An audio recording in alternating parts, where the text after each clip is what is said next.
സിനിമയിലെ മട്ടാഞ്ചേരി മാഫിയ വീണ്ടും ചർച്ചയാകുന്നു. സിനിമാ താരങ്ങളുടെ ലഹരി ഉപയോഗവും നടിമാരോടുള്ള മോശം പെരുമാറ്റവും ആവർത്തിക്കുമ്പോഴാണ് സിനിമയിലെ ലഹരി കള്ളപ്പണ ഇടപാടുകളും ചർച്ചയാകുന്നത്.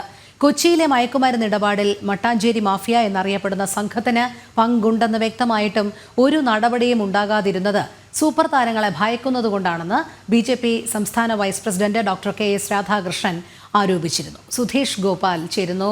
സുധീഷ്, ഈ സിനിമാ മേഖലയിലെ ലഹരി ഉപയോഗം അതുമാത്രമല്ല കള്ളപ്പണ ഇടപാടുകളും, അതുകൊണ്ട് തന്നെ ഈ മട്ടാഞ്ചേരി മാഫിയയെക്കുറിച്ചുള്ള ചർച്ചകളും കൂടുതൽ വരികയാണ്.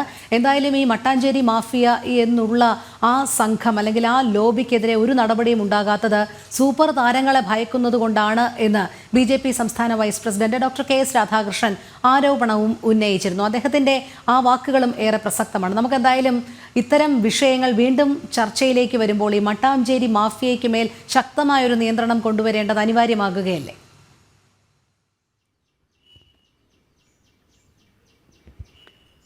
രോഹിണി, തീർച്ചയായും ഇതിനൊരു വലിയ രീതിയിലുള്ള ഇടപെടൽ ഉണ്ടാവേണ്ടതുണ്ട് സർക്കാരിൻ്റെ ഭാഗത്തുനിന്നും നിയമപരമായും എല്ലാം തന്നെ.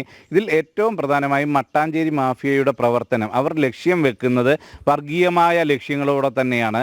അതിൽ ചില മതവിഭാഗങ്ങളെ അധിക്ഷേപിക്കുകയും ആക്ഷേപിക്കുകയും ചെയ്യുകയും ചില മതവിഭാഗങ്ങൾക്ക് അനുകൂലമായ പ്രചരണങ്ങൾ സമൂഹത്തിൽ ഉണ്ടാക്കുകയെല്ലാം ചെയ്യുക എന്ന ലക്ഷ്യമുണ്ട്. അതോടൊപ്പം തന്നെ ഇത്തരം വർഗീയ തീവ്രവാദ പ്രവർത്തനങ്ങൾക്ക് വേണ്ട ഫണ്ടുകൾ കണ്ടെത്തുക, അതിനുവേണ്ട കള്ളപ്പണം വെളുപ്പിക്കുക എന്നിവയെല്ലാം ഇതിലൂടെ ലക്ഷ്യം വെക്കുന്നുണ്ട്. ഒപ്പം ലഹരിയുടെ വ്യാപനം വ്യാപിപ്പിക്കുകയും പുതിയ തലമുറയെ തന്നെ ഇല്ലാതാക്കുക എന്നതിനപ്പുറം അതിലൂടെയുള്ള സാമ്പത്തിക ലാഭം, ഇത്തരം കാര്യങ്ങളെല്ലാം ലക്ഷ്യം വെച്ചുകൊണ്ട് പ്രവർത്തിക്കുന്ന ഒരു സംഘമാണ് മട്ടാഞ്ചേരി മാഫിയ.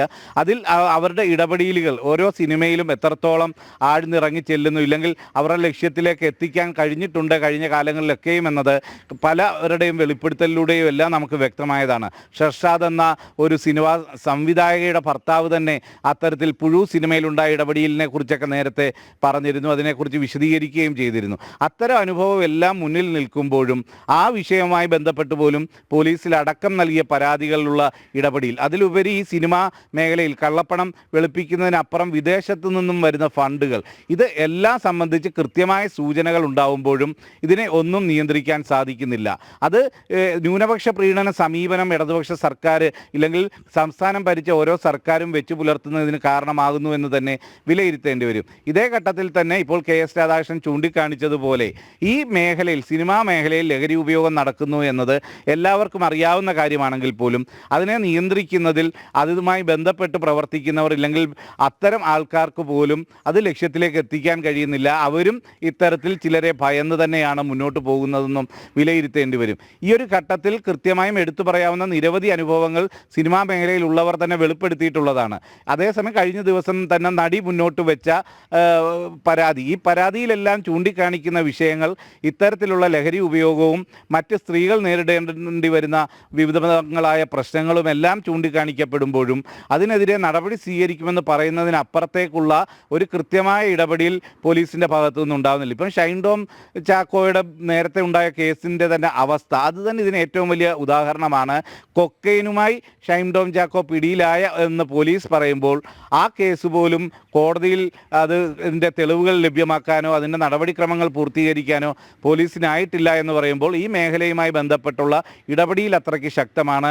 അതിന് സർക്കാരിൻ്റെ തന്നെ സമ്മർദ്ദം ഉണ്ടായിട്ടുണ്ടാവണം, ഇല്ലെങ്കിൽ അത് കൃത്യമായും സാമ്പത്തികമായ ഇടപെടലുകൾ ഉണ്ടാവുന്നു. ആ രീതിയിൽ അത്തരം കേസുകൾ പോലും മുന്നോട്ട് പോകാത്ത അവസ്ഥ വരുമ്പോൾ അത് എല്ലാം വിരൽ ചൂണ്ടുന്നത് ഈ മട്ടാഞ്ചേരി മാഫിയ എത്രത്തോളം ശക്തമാണ്, സിനിമാ മേഖലയിലും സർക്കാരിലുമെല്ലാം അവർക്കുള്ള സ്വാധീനം എത്രത്തോളം വലുതാണ്, അത് എത്രത്തോളം സമൂഹത്തിന് അപകടകരമാണെന്നതാണ് നമ്മൾ തിരിച്ചറിയേണ്ടത്. അതുതന്നെയാണ് KS രാധാകൃഷ്ണൻ ചൂണ്ടിക്കാട്ടുന്നതും. രോഹിണി, അതെ, ശരി. സുധീഷ് ഗോപാലാണ് വിവരങ്ങൾ നൽകിയത്.